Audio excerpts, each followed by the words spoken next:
Seorang bodoh pernah berkata, bahkan Tuhan sendiri pun tidak akan mampu menenggelamkan kapal ini. Kalimat itu adalah kutipan terkenal dari seorang kapten kapal Titanic yang bernama Edward John Smith. Sekalipun kutipan dari Kapten Smith dijadikan film fenomenal bernama Titanic, tapi kisah di baliknya jauh lebih menyedihkan. John Harper adalah pastor berkebangsaan Skotlandia yang menjadi salah satu penumpang di kapal terbesar saat itu.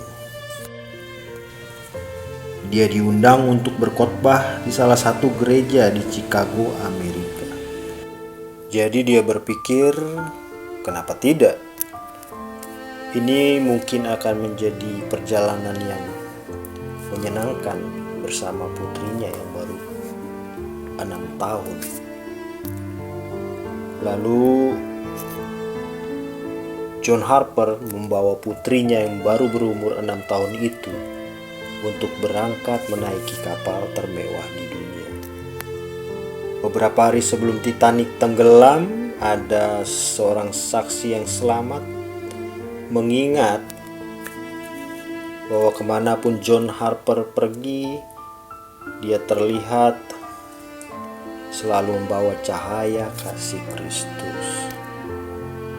Pada tanggal 15 bulan April 1912, John Harper mengangkat putrinya yang baru berumur 6 tahun ke tempat tidur dan membacakan Alkitabnya seperti malam-malam biasanya.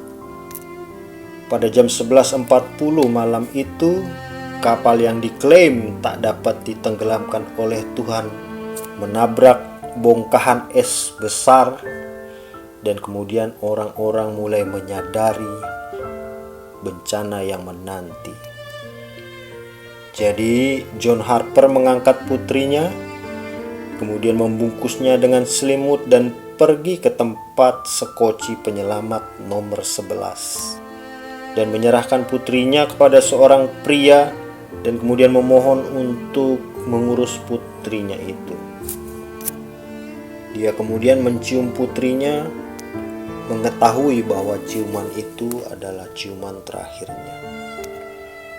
Saksi yang selamat itu menceritakan bahwa tak lama setelah tabrakan dengan bongkahan es raksasa, terlihat bahwa John Harper membuka jaket penolong miliknya dan memberikan kepada penumpang lain. Dan kemudian pergi ke dek di atasnya berlutut dan mulai berdoa untuk jiwa-jiwa di sekitarnya supaya dapat diselamatkan dan menemukan Tuhan Yesus. Jam 2.45 pagi itu, kapal Titanic tenggelam seluruhnya ke dasar Samudra Atlantik, meninggalkan ribuan orang-orang yang berusaha keras untuk tetap hidup mengambang di permukaan air es yang menusuk tulang. Tapi bahkan air es yang amat dingin itu tidak dapat membekukan api di hati John Harper untuk mendorong orang-orang itu untuk datang kepada Yesus. Percayalah kepada Tuhan Yesus Kristus dan engkau akan selamat. Percayalah kepada Tuhan Yesus. Percayalah kepada Tuhan Yesus. Engkau akan selamat. Begitu kira-kira teriakannya. Beberapa orang saksi mengatakan bahwa John Harper berenang menghampiri orang sebanyak-banyaknya sambil memberitakan kabar keselamatan. 4 tahun setelah tragedi itu, penumpang yang selamat mengadakan pertemuan di Ontario, Kanada. Dan salah satu penumpang kapal Titanic yang selamat itu bersaksi mengenai pertemuannya dengan John Harper di tengah lautan es. Pria itu bersaksi melihat John Harper bergantung pada puing-puing kapal, kemudian berenang menghampirinya dan bertanya, "Tuan, apakah Anda sudah selamat?" Kemudian pria itu menjawab, "Tidak, aku belum selamat." John Harper kemudian melanjutkan dengan berkata, Percayalah kepada Tuhan Yesus Kristus dan engkau akan selamat. Tiba-tiba kemudian arus air laut menyeret John Harper menjauh darinya. Sekitar sejam kemudian ombak membawa John Harper mendekati saksi itu. Dan kemudian dia bertanya lagi, "Tuan, apakah sekarang Anda sudah selamat?" Pria itu kemudian mengulangi jawabannya, "Sejujurnya aku katakan, aku tidak selamat." Sambil menangis, John Harper berkata, "Percayalah kepada Tuhan Yesus Kristus dan engkau akan selamat." Segera sesudah John Harper mengatakan itu, kemudian dia tenggelam di telan lautan dingin karena tak kuat melawan hipotermia.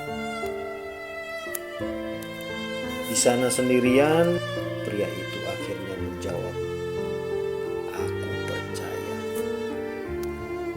Aku adalah orang terakhir yang diubahkan oleh John Harper," katanya pada pertemuan di Ontario, Kanada.